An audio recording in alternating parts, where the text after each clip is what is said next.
الصلاة والسلام على عباده الذين اصطفى خصوصا على افضلهم وخاتم النبيين محمد الامين وعلى آله وصحبه اجمعين اما بعد فاعوذ بالله من الشيطان الرجيم بسم الله الرحمن الرحيم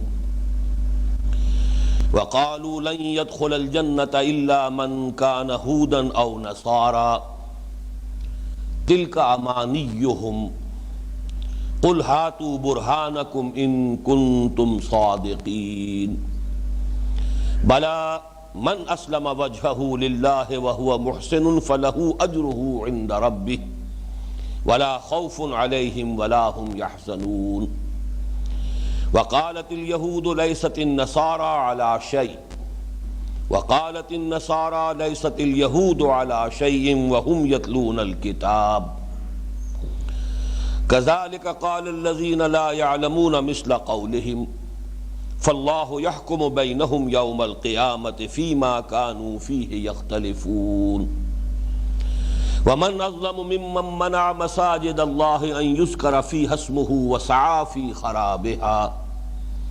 أولئك ما كان لهم أن يدخلوها إلا خائفين لهم في الدنيا خزي ولهم في الآخرة عذاب عظيم ولله المشرق والمغرب فأينما تولوا فثم وجه الله إن الله واسع عليم وقالوا اتخذ الله ولدا سبحانه بل له ما في السماوات والأرض كل له قانتون بديع السماوات والأرض وإذا قضى أمرا فإنما يقول له كن فيكون وقال الذين لا يعلمون لولا يكلمنا الله أو تأتينا آية كذلك قال الذين من قبلهم مثل قولهم تشابهت قلوبهم قد بينا الآيات لقوم يوقنون إنا أرسلناك بالحق بشيرا ونذيرا ولا تسأل عن أصحاب الجحيم ولن ترضى عنك اليهود ولا النصارى حتى تتبع ملتهم قل إن هدى الله هو الهدى ولئن اتبعت أهواءهم بعد الذي جاءك من العلم ما لك من الله من ولي ولا نصير الذين آتيناهم الكتاب يتلونه حق تلاوته أولئك يؤمنون به ومن يكفر به فأولئك هم الخاسرون يا بني إسرائيل اذكروا نعمتي التي أنعمت عليكم وأني فضلتكم على العالمين واتقوا يوما لا تجزي نفس عن نفس شيئا ولا يقبل منها عدل ولا تنفعها شفاعة ولا هم ينصرون صدق الله العظيم رب اشرح لي صدري ويسر لي امري واحلل عقدة من لساني يفقهوا قولي اللهم ربنا الهمنا رشدنا واعذنا من شرور انفسنا اللهم ارنا الحق حقا وارزقنا اتباعه وارنا الباطل باطلا وارزقنا اجتنابه آمین یا رب العالمین۔ چونکہ اگر اللہ نے چاہا تو آج ہم سورہ بقرہ کا جو ایک اہم حصہ ہے اس کی تکمیل کر لیں گے، لہذا میں یہ چاہتا ہوں کہ پھر جو اجزاء ہیں اس سورہ مبارکہ کے انہیں ایک مرتبہ ذہن میں تازہ کر لیں۔ سورہ فاتحہ کے بارے میں تو ہم نے ایک حدیث قدسی بہت بڑے اہتمام کے ساتھ اور تکرار اور اعادہ کے ساتھ پڑھی تھی، اس کے بڑے پیارے الفاظ ہیں قسمت الصلاۃ بینی و بین عبدی نصفین۔ اللہ تعالیٰ ارشاد فرماتے ہیں کہ میں نے الصلاۃ یعنی سورہ فاتحہ کو اپنے اور اپنے بندوں کے مابین آدھا آدھا تقسیم کر دیا، فنصفہا لعبدی فنصفہا لی ونصفہا لعبدی ولعبدی ما سأل، آدھا میرے لیے ہے آدھا میرے بندے کے لیے۔ میں اس کی تفصیل میں نہیں جا رہا، صرف حوالہ دینا مقصود تھا کہ سورہ فاتحہ بالکل برابر دو حصوں میں منقسم ہے۔ لیکن یہی کیفیت سورہ بقرہ کی بھی ہے، پھر یہی کیفیت سورہ آل عمران کی بھی ہے۔ سورہ بقرہ کو بھی اسی لیے آپ کو یاد ہوگا میں نے ایک عنوان دیا تھا، سورۃ الامتین، یہ دو امتوں کی سورت ہے۔ اس کے نصف اول میں یا تو براہ راست خطاب ہے سابقہ امت مسلمہ یعنی بنی اسرائیل کے ساتھ، یا یہ کہ روح سخن ان کی طرف ہے،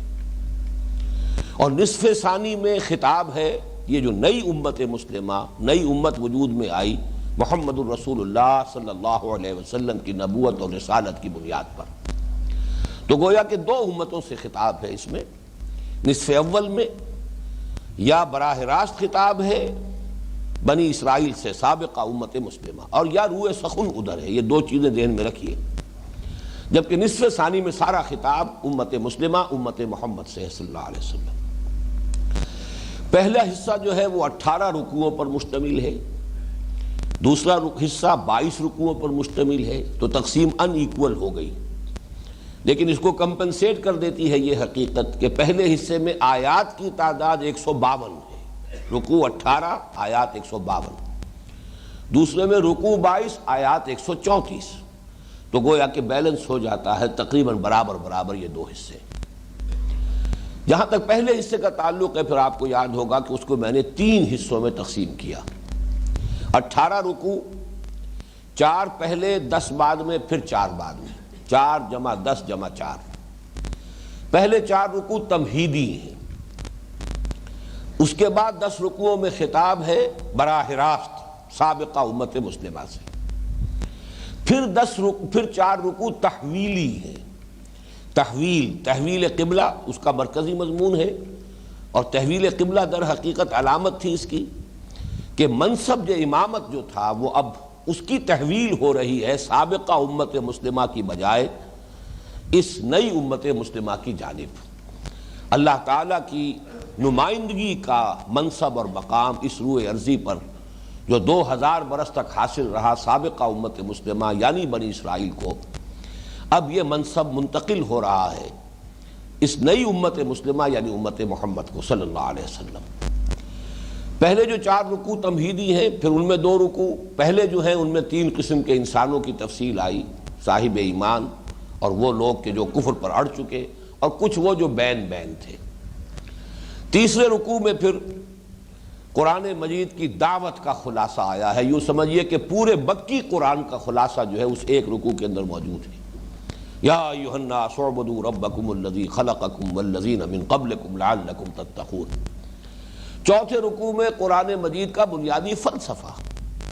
انسان کا مقام کیا ہے اس کائنات میں، اس کی حیثیت کیا ہے، خلافت کا فلسفہ، خلافت کی بنیاد،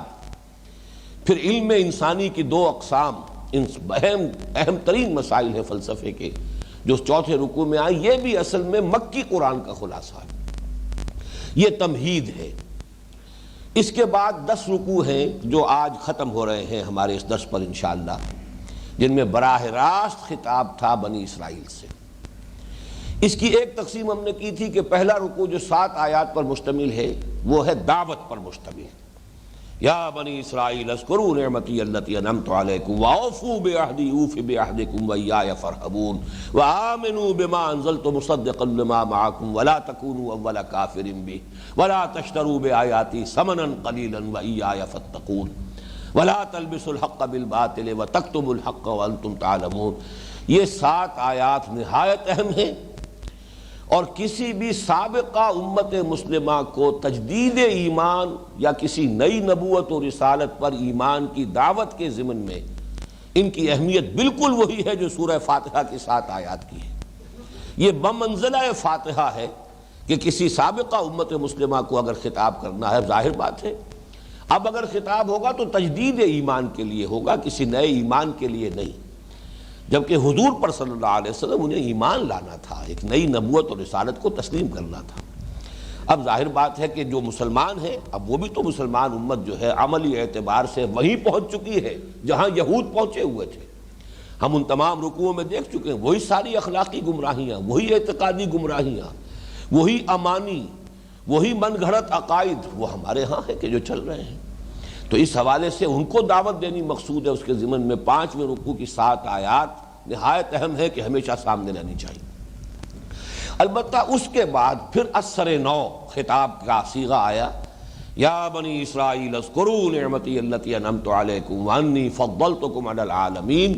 واتقوا یوما لا تجزی نفس عن نفس شیئا ولا یقبل منها شفاعۃ ولا یؤخذ منها عدل ولا هم ینصرون۔ یہ چھٹے رکوع کی دو آیات اور آج 15ویں رکوع کی آخری دو آیات، ان کو نوٹ کر لیجئے۔ پہلی آیت بعین ہی وہی آئی دوبارہ، یہ گویا کہ کلوز ہو رہا ہے معاملہ، اب وہ پوری ڈسکشن یہاں آ کر ختم ہو رہی ہے جہاں سے شروع ہوئی تھی۔ یہ حصہ ملامت کا حصہ ہے، ان پر تنقید کی گئی ہے، ان کی گمراہیوں کو کھول کھول کر بیان کیا گیا ہے، ان پر ایک فرد جرم عائد کی گئی ہے، ان پر واضح کیا گیا ہے کہ کس وجہ سے تم معزول کیے جا رہے ہو اس عظیم منصب سے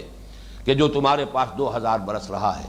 اور کیوں جو ہے آج ایک نئی امت جو ہے اس مقام پر فائز کی جا رہی ہے۔ مزید برآں اس کے اندر گویا کہ پیشگی تنبیہ ہے نئی امت مسلمہ کو کہ تم بھی دیکھ لو کہ سابقہ امت مسلمہ جو کسی اعتبار سے بھی تم سے کم نہیں تھی، انی فضلتکم علی العالمین، جن کے بارے میں 2 مرتبہ خود اللہ تعالیٰ نے فرمایا کہ ہم نے تمہیں تمام جہان والوں پر فضیلت دی، وہ امت اگر آج اس حال کو پہنچی ہے کہ معزول کی جا رہی ہے اور ضربت علیہم الذلۃ والمسکنۃ وباؤوا بغضب من اللہ، اگر اس مرتبے اور مقام کو پہنچی ہے، اس طرح پاتال میں گری ہے،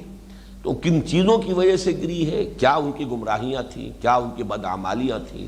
کیا ان کی اللہ تعالیٰ کے ساتھ بد عہدیاں تھیں؟ تو اس کو اچھی طرح سوچ لو، مبادا تم بھی انہی راستوں پر چلو، جیسے کہ حضور نے پھر خبر بھی دی ہے کہ چلو گے تم بھی لا محالہ، وہی راستہ تمہارا بھی ہوگا، لَتَتَّبِعُنَّ سُنَنَ مَنْ قَالَ قَبْلَكُمْ، تم بھی لازماً پیروی کرو گے انہی لوگوں کے راستوں کی اور طریقوں کی جو تم سے پہلے تھے۔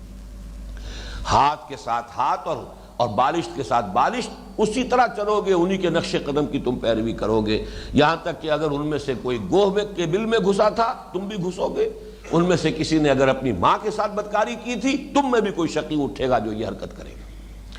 یہ گویا کہ پیش کی تنبیہ بھی تھی ان آیت صورتوں کے اندر۔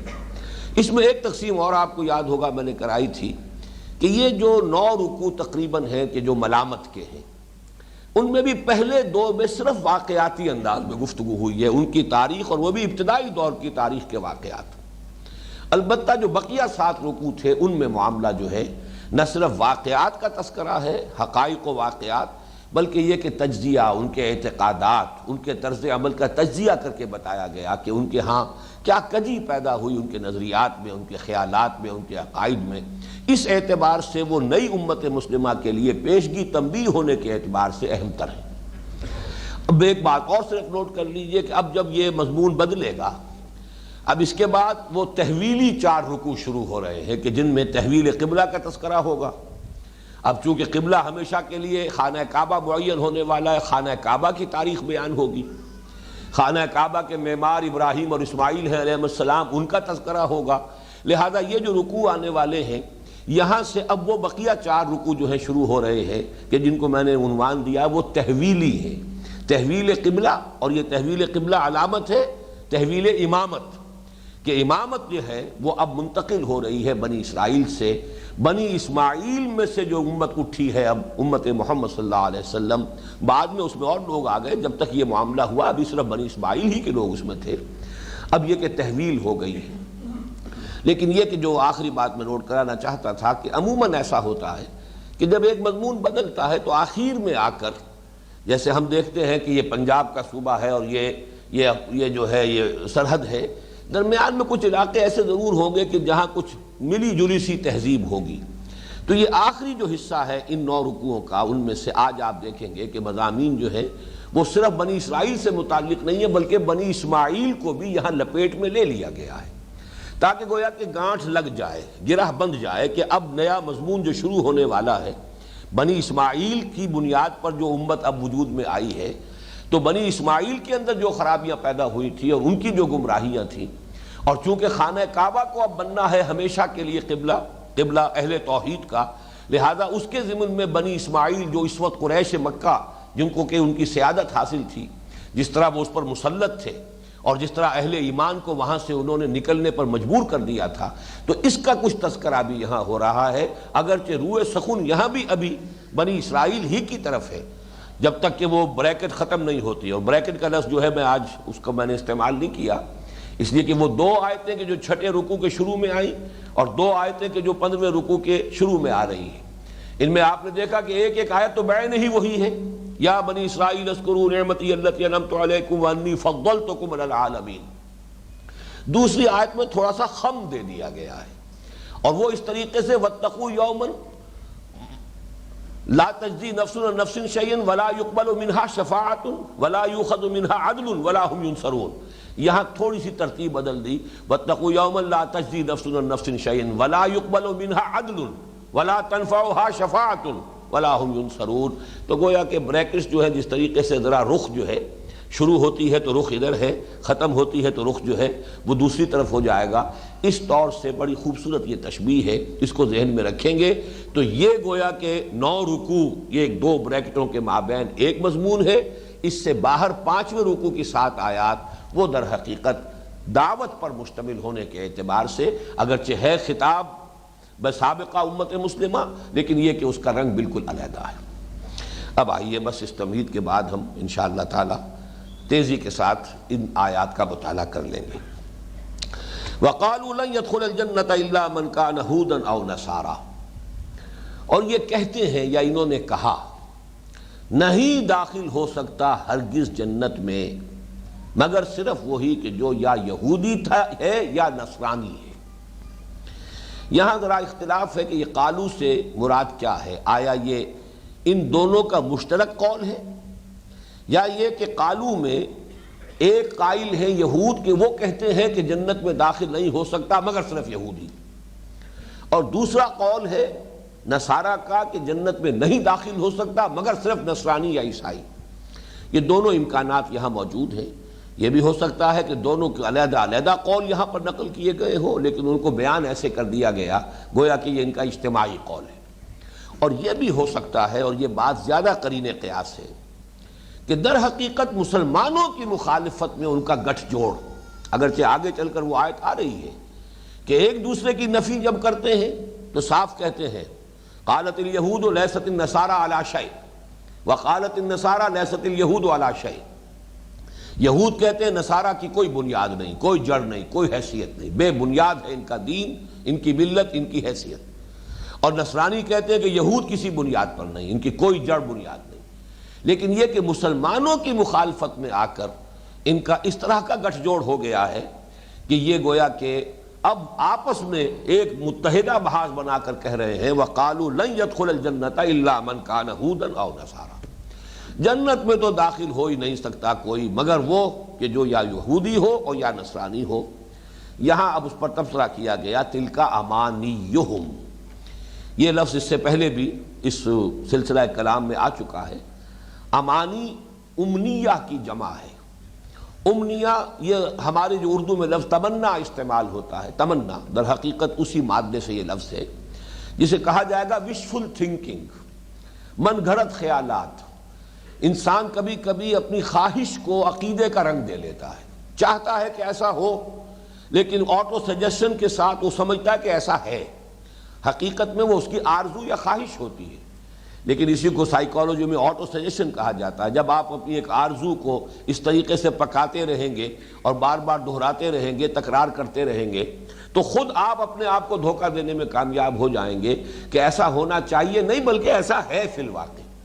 اس طریقے سے وہ فالس عقائد جو ہیں وہ وجود میں آتے ہیں کہ در حقیقت ان کی بنیاد کسی علم پر نہیں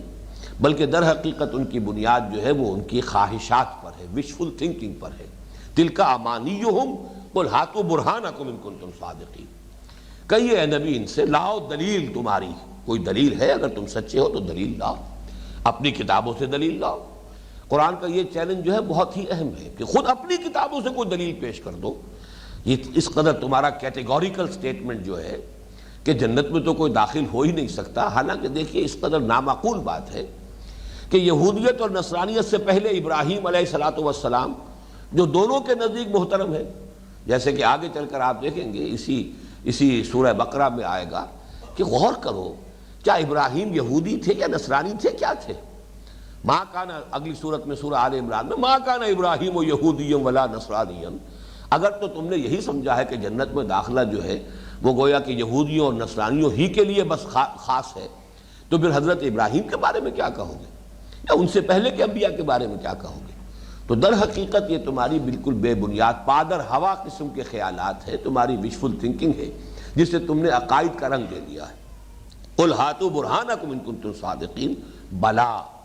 اب وہ قاعدہ بیان ہو رہا ہے اصل میں، اور اس کے لیے یاد کیجئے کہ یہ جو سلسلہ کلام تھا اس میں 8ویں رکوع کی پہلی جو آیت آئی تھی، آیت نمبر 62، جس پر بڑی مفصل گفتگو ہم نے کی تھی،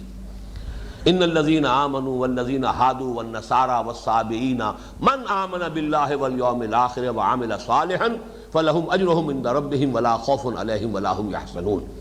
بہت اہم آیت تھی جس کو کہ اگرچہ لوگوں نے بہت غلط معنی اس سے اخذ کرنے کی کوشش کی ہے، لیکن اس بحث میں اس وقت نہیں جا رہا۔ لیکن جو آیت وہاں شروع ہوئی تھی 8ویں رکوع سے، در حقیقت ان 9 رکوعوں کی جو تقسیم میں نے کی ہے کہ ان میں بھی 2 علیحدہ ہیں اور 7 علیحدہ ہیں، تو ان 7 رکوعوں کا آغاز بھی اس مضمون سے ہو رہا ہے، اختتام پر پھر یہ مضمون آ گیا کہ اللہ تعالیٰ کے ہاں قاعدہ جو ہے جنت میں کسی کے داخلے کا اور کسی کے اخروی کامیابی اور نجات کا، وہ در حقیقت کسی گروہ کے ساتھ اس کا کوئی تعلق نہیں ہے۔ ظاہر بات ہے کہ اپنے دور کے اندر حضرت موسیٰ علیہ السلام کی امت وہی امت مسلمہ تھی، پھر حضرت مسیح آ گئے تو اب نصارہ جو ہے وہ امت مسلمہ ہے، پھر حضور صلی اللہ علیہ وسلم کی بعثت کے بعد اب امت محمد صلی اللہ علیہ وسلم وہ امت مسلمہ ہے۔ تو یہ تو اصل میں در حقیقت عنوانات تو بدلتے رہیں گے، جیسے اولمپک ٹارچ ہے اسے لے کر ایک کھلاڑی دوڑ رہا ہے، ٹارچ وہی ہے، کھلاڑی بدل گیا ہے، کچھ دور تک وہ دوڑ کر لے گیا اس کو، اس نے اگلے کھلاڑی کو پکڑا دی ہے، اب وہ لے کر دوڑ رہا ہے۔ یا جیسے شیر شاہ سوری کے زمانے میں شروع ہوا تھا ڈاک کا نظام، تو ڈھاکے سے لے کر اور پشاور تک جو ہے 30-30 میل کے فاصلے پر چوکیاں بنی ہوئی تھی، اور ہر چوکی کے اوپر تازہ دم گھوڑے موجود ہیں، سوار موجود ہیں، ڈاک کا تھیلا چلے گا ڈھاکے سے، 30 میل کے بعد گھوڑا بھی بدل گیا اور سوار بھی بدل گیا، ڈاک کا تھیلا وہی ہے۔ تو یہ تو دین ہے جو چلا آ رہا ہے، دین وہی ہے، دین تمام رسولوں کا ایک ہی ہے۔ شرع لکم من الدین ما وصی بہ نوحا والذی اوحینا الیک وما وصینا بہ ابراہیم وموسیٰ وعیسیٰ، یہ دین تو ہمیشہ سے ایک ہی رہا ہے۔ تو اس دین میں جو بھی امت کسی وقت آئی ہے، اس امت میں بھی محض امت میں شامل ہو جانا نجات کی دلیل نہیں ہے، بلکہ اس امت میں شامل بھی ہو اور پھر ایمان اور عمل صالح کا حق ادا کرے انسان، تب ہے در حقیقت نجات کا معاملہ، تب ہے جنت میں داخلے کا معاملہ۔ لہذا اب یہاں تبصرے میں فرمایا بلا من اسلم وجہہ للہ وہو محسن فلہ اجرہ عند ربہ ولا خوف علیہم ولا ہم یحزنون۔ کیوں نہیں، اللہ تعالیٰ کے ہاں تو نجات کا، فوز و فلاح کا مستقل قانون یہ ہے کہ جو شخص بھی اپنے آپ کو سپرد کر دیتا ہے اللہ کے، یہ اسلام کے لفظی معنی ہے سپرد کر دینا، گردن نہادن، گردن جھکا دینا، سرنڈر کرنا، سپردگی، اپنے آپ کو حوالے کر دینا، یہ اسلام کا اصل جو ہے مفہوم ہے۔ بلا من اسلم وجہہ للہ، جس نے اپنا چہرہ سپرد کر دیا، یہ چونکہ انسان کے جسم میں یہی اس کی شخصیت کا سب سے اہم جو ہے پہلو ہے، یہی اس کے ہاں اس کے پورے وجود کے اندر سب سے زیادہ عزت کی جگہ ہے، تو جس نے چہرہ جھکا دیا، چہرہ جو ہے کسی کے قدموں میں رکھ دیا، بلا من اسلم وجہہ للہ، یہ پوری شخصیت کے لیے گویا کہ ایک استعارے کے طور پر لفظ ہے چہرے کا۔ بلا من اسلم وجہہ للہ، کیوں نہیں، جو شخص بھی اپنے آپ کو، اپنے پورے وجود کو، اپنی پوری شخصیت کو اللہ کے سپرد کر دیتا ہے، وہو محسن، اس حال میں کہ نہایت بأحسن وجوہ، اس کا ترجمہ ہوگا بأحسن وجوہ ایسا کر رہا ہے، یعنی ایسا نہیں ہے کہ بس دھوکہ دینے کے لیے کر رہا ہے، ایسا نہیں ہے کہ بس وقتی ایک مصیبت ہے کہ جس کو ٹالنے کے لیے کر رہا ہے، بلکہ یہ کہ دل سے کر رہا ہے، بدل و جان جسے ہم کہیں گے، وہ محسن، پورے احسن وجوہ کے ساتھ کر رہا ہے، فَلَهُ أَجْرُهُ عِنْدَ رَبِّهِ۔ اب وہ خواہ اپنے دور میں وہ اس حضرت موسیٰ علیہ السلام کی امت میں سے تھا، یا اس کے بعد پھر یہ ہے کہ وہ حضرت عیسیٰ علیہ السلام کی امت میں رہا، یا یہ کہ اس کے بعد حضرت محمد صلی اللہ علیہ وسلم کی امت میں آ گیا، یہ اس کا اضافی معاملہ ہے۔ اصل شے جو ہے وہ یہ ہے کہ اس کے اندر وہ ایمان اور وہ سپردگی، وہ اطاعت، اپنے آپ کو حوالے کر دینا اللہ کے، اور وہ بھی باحسن وجوہ، اگر یہ ہے تو اس کا اجر جو ہے اس کے رب کے پاس محفوظ ہے، ولا خوف علیہم ولا ہم یحزنون، اور ان کو لیے نہ کوئی خوف ہوگا اور نہ ہی وہ کسی حزن اور رنج سے دوچار ہوں گے۔ اب آ گئی وہ دوسری بات کہ یہ مسلمانوں کے مقابلے میں تو کہتے ہیں کہ یہودی اور نصرانی بس جنت میں جائیں گے اور کوئی نہیں جائے گا، لیکن وقالت الیہود لیست النصارى علی شیء، یہودی کہتے ہیں کہ نصارہ کی کوئی جڑ بنیاد ہی نہیں، لیست النصارى علی شیء، کوئی بنیاد نہیں۔ یہ اسلوب جو ہے سورہ مائدہ میں آئے گا بہت ہی اہتمام کے ساتھ، یا اہل الکتاب لستم علی شیء حتی تقیموا التوراۃ والانجیل وما انزل الیکم من ربکم، اہل کتاب تمہاری کوئی حیثیت نہیں، کوئی مقام نہیں، کوئی تمہاری ہم سے ہم کلام ہونے کی حیثیت بھی نہیں ہے، ہم سے دعا کرنے کا منہ نہیں ہے تمہارا جب تک کہ تم قائم نہیں کرتے تورات اور انجیل کو اور جو کچھ کے نازل کیا گیا ہے تمہاری طرف تمہارے رب کی جانب سے۔ گویا کہ وہاں آپ اہل القرآن کا لفظ اگر رکھ دیں تو وہ خطاب ہم سے بھی ہے، یا اہل القرآن لستم علی شیء حتی تقیموا القرآن، کیا دعائیں مانگتے ہو ہم سے، کیا مدد چاہتے ہو ہم سے، کیا ہم کلام ہوتے ہو ہم سے، تمہاری کوئی حیثیت نہیں ہے جب تک کہ تم قائم نہیں کرتے ہو قرآن کو۔ ہم نے تمہیں کتاب دی ہے، ہم نے نظام دیا ہے، ہم نے قانون دیا ہے، ہم نے شریعت دی ہے، اسے قائم کرو، تب در حقیقت اوفوا بعہدی اوف بعہدکم، میرے عہد کو تم پورا کرو تو پھر میں اپنے عہد کو پورا کروں گا۔ یہ تو دو طرفہ معاملہ ہے، ان تنصروا اللہ ینصرکم ویثبت اقدامکم، اگر تم اللہ کی مدد کرو گے تو اللہ تمہاری مدد کرے گا، اور اگر تمہاری ساز باز اللہ کے دشمنوں کے ساتھ ہے، تمہاری ساری وفاداریاں اللہ کے باغیوں کے ساتھ ہیں، تو ظاہر بات ہے کہ اب تمہارا ہمارا کوئی سروکار نہیں۔ باں قوم سروکار نہ دارد، اقبال نے یہی لفظ استعمال کیا ہے کہ اللہ تعالیٰ اس قوم سے کوئی سروکار ہی نہیں رکھتا، باں قوم سروکار نہ دارد، اللہ کا کوئی سروکار ہی نہیں۔ بہرحال وہ موضوع دوسرا ہے جس پر کہ یہ مصرع آیا ہے وہاں۔ وقالت الیہود لیست النصارى علی شیء وقالت النصارى لیست الیہود علی شیء، اور نصارہ کہتے ہیں کہ یہود کی کوئی حیثیت نہیں۔ ظاہر بات ہے کہ ان کے مابین جو دشمنی رہی ہے، جس طرح سے یوں سمجھیے کہ ان کا تو جو بیر رہا ہے آپس میں اور عداوت اور بغض، اس لیے کہ نصرانی جو ہے وہ جو اصل موحد تھے حضرت عیسیٰ علیہ السلام کے پیروکار، وہ تو بہت جلدی ختم ہو گئے تھے۔ اس کے بعد تو تسلیس جو ہے وہ تمام جو بھی حضرت عیسیٰ کے نام لیوا دنیا میں عیسائی اپنے آپ کو کہلانے والے ہیں، ان سب کا متفق علیہ عقیدہ تسلیس ہے، اور حضرت مسیح علیہ السلام کی ابنیت کا عقیدہ جو ہے کہ اللہ کے بیٹے ہیں، اور وہ تو گستاخی کی انتہا ہے کہ صلبی بیٹے کا لفظ استعمال کرتے تاکہ یہ استعارہ نہ سمجھا جائے، صلبی بیٹا اللہ کا۔ تو اس اعتبار سے اگر غور کیا جائے تو جو اللہ کا ان کے نزدیک صلبی بیٹا تھا، ان کا معبود، اس کو سولی پر چڑھانے والے یہودی، تو ان دونوں کے مابین کیسے کوئی محبت ہو سکتی تھی، کیسے کوئی سازگاری ہو سکتی تھی؟ حضور کی بعثت سے کچھ ہی عرصے پہلے نجران کے عیسائیوں کو یہودی بادشاہ ذو نواس جو ہے اس نے زندہ جلایا۔ چنانچہ یہ جو اصحاب الاخدود کا واقعہ آتا ہے قرآن مجید میں، تو یہ سارا در حقیقت مسئلہ وہی تھا، عیسائیت اور یہودیت کی آپس کی جو دشمنی تھی۔ قتل اصحاب الاخدود النار ذات الوقود اذ هم علیہا قعود وهم علی ما یفعلون بالمؤمنین شہود، یہ سارا جو معاملہ ہوا ہے تو ان کے مابین تو دشمنی تھی، ایک دوسرے کو تسلیم کرنے کا کوئی سوال ہی نہیں۔ یہ تو اصل میں پچھلے کوئی 400 برس میں بڑے ہی ایک حکمت کے انداز میں اور بڑی یوں سمجھیے کہ جو بھی ایک ایول جینیس ہے ان کے ہاں منصوبہ بندی جو ہے اور اس کی لمبی لانگ ٹرم جو ہے پلاننگ، اس کی صلاحیت جو یہودیوں کے اندر ہے، تو انہوں نے پہلے عیسائیت کے اندر نقب لگائی اور پہلے پروٹیسٹنٹ مذہب پیدا کیا، اور پروٹیسٹنٹ مذہب کے ذریعے سے جو کرسچین ورلڈ ہے اس میں اپنے لیے ان روڈز بنائے، اور انہی کے ذریعے سے سود کی اجازت یورپ میں حاصل کی، اور پھر پورا جو مالیاتی نظام ہے اس کو اپنے تسلط اور شکنجے میں لے لیا، اور اب ہوتے ہوتے وہ یہاں بھی پہنچ چکے ہیں کہ جو رومن کیتھولک عیسائیت ہے اس سے بھی ان کی پوری مفاہمت ہو چکی ہے۔ چند سال پہلے پوپ صاحب نے انہیں اپنے خصوصی فرمان کے ذریعے سے بری کر دیا ہے کہ مسیح کو سولی دینے کے یہ لوگ مجرم نہیں ہیں، یہ یہودی جو ہے ان پر یہ جرم عائد نہیں ہوتا،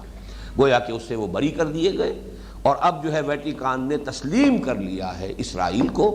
اور پوپ صاحب کا وزٹ اب ہونے والا ہے یروشلم کا، اور یروشلم میں ویٹیکان کا جو سفارت خانہ ہے کھلنے والا ہے۔ تو عالم عیسائیت کے اوپر اب ان کا تسلط ہوا ہے۔ میں نے کچھ عرصہ ہوا ہے سورہ مائدہ کی ایک آیت کے حوالے سے جمعے میں تقریر کی تھی کہ یہ جو ہے بعضہم اولیاء بعض، کہ یہ آپس میں ایک دوسرے کے دوست اور ساتھی ہیں۔ اصل میں نزول قرآن کے وقت کے اعتبار سے دیکھا جائے تو یہ پیشن گوئی تھی، اس وقت یہ صورت موجود نہیں تھی کہ ان کی آپس میں کوئی دوستی ہو یا ان کے مابین کوئی اتحاد موجود ہو۔ وہ تو جیسے بحثم بحثہ میں ہوتا ہے، بحثم بحثہ کے درجے میں آ کر تو وہ یہاں تک کہہ گزرتے تھے یہودی کہ یہ جو مشرک ہیں ان مسلمانوں سے تو یہ مشرک بھی زیادہ ہدایت پر ہے۔ یہ ہوتا ہے زدم زدہ میں، بحثم بحثہ میں، چنانچہ وہ آیت مبارکہ سورہ نساء کے اندر موجود ہے۔ الم تر الی الذین اوتوا نصیبا من الکتاب یؤمنون بالجبت والطاغوت ویقولون للذین کفروا ہؤلاء اہدی من الذین آمنوا سبیلا۔ یہ جو ہے مشرکین بت پرست یہ بھی ان مسلمانوں سے تو زیادہ ہدایت پر یہ ہے۔ یہ انداز ہوا کرتا ہے در حقیقت زدم زدہ بحثہ بحثی کے اندر آ کر آدمی جو انتہائی بات کر دیتا ہے، ورنہ ظاہر بات ہے کہ وہ جو مشرکین عرب ہیں ان کو گمراہ سمجھتے تھے، اس میں کوئی شک نہیں ہے۔ اسی طریقے سے یہودی عیسائیوں کو گمراہ سمجھتے تھے اور عیسائی یہودیوں کو گمراہ سمجھتے تھے۔ دونوں کے لیے کوئی آپس میں کسی طرح سے ریکنسیلیشن کا کوئی امکان تھا ہی نہیں۔ تو قالت الیہود لیست النصارى علی شیء وقالت النصارى لیست الیہود علی شیء وہم یتلون الکتاب۔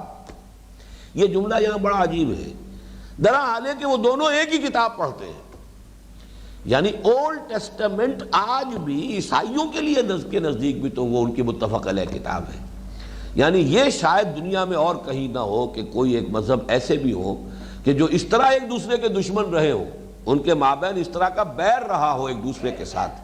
لیکن یہ کہ وہ کتاب نیو ٹیسٹمنٹ جو ہے وہ تو مختصر حصہ ہے بائبل کا، بڑا حصہ جو ہے وہ تو اولڈ ٹیسٹمنٹ ہے، اور وہ ان دونوں کے مابین کامن ہے۔ کون عیسائی ہے کہ جو اولڈ ٹیسٹمنٹ کو تسلیم نہیں کرتا؟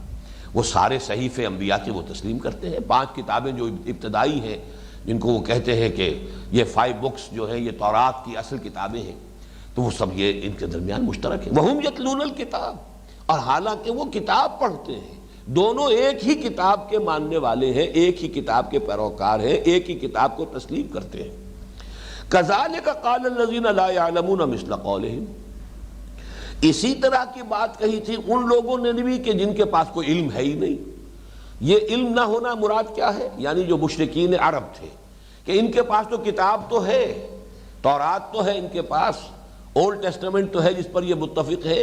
ایک اور بھی ہے، ایک 5ویں سوار بھی ہے۔ یہ گویا کہ بڑا ایک انداز جو ہے اس کے اندر تھوڑا سا ایک لطیف انداز ہے کہ یہ تو پھر بھی ایک دوسرے کے خلاف جو باتیں کرتے ہیں تو کوئی بنیاد ان کی ہے کہ جس پر کہ یہ قائم ہے، ایک کتاب ہے، ایک شریعت ہے، ایک کتاب جو ہے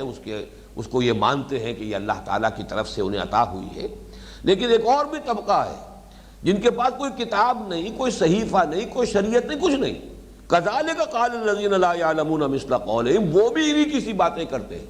یعنی ان کا کہنا یہ تھا کہ نہ یہودیوں کی کوئی بنیاد، نہ عیسائیوں کی کوئی بنیاد، نہ مسلمانوں کی کوئی بنیاد، اصل دین تو ہمارا ہے، ہم ہیں اصل میں جو چونکہ وہ کہتے تھے کہ ہم ملت ابراہیمی پر ہیں، ہم حنیفی ہیں، ہم ہیں ابراہیم کے اصل جو ہے وارث، ابراہیم کی ملت اور ابراہیم کے طریقے کے، لہذا اصل دین ہمارا ہے۔ کذالک قال الذین لا یعلمون مثل قولہم، اسی طرح کہتے ہیں وہ لوگ بھی جن کے پاس سرے سے کوئی علم ہے ہی نہیں، کوئی کتاب نہیں، کوئی صحیفہ نہیں، کوئی شریعت نہیں، نام کو بھی نہیں، جھوٹ موٹ کو بھی نہیں،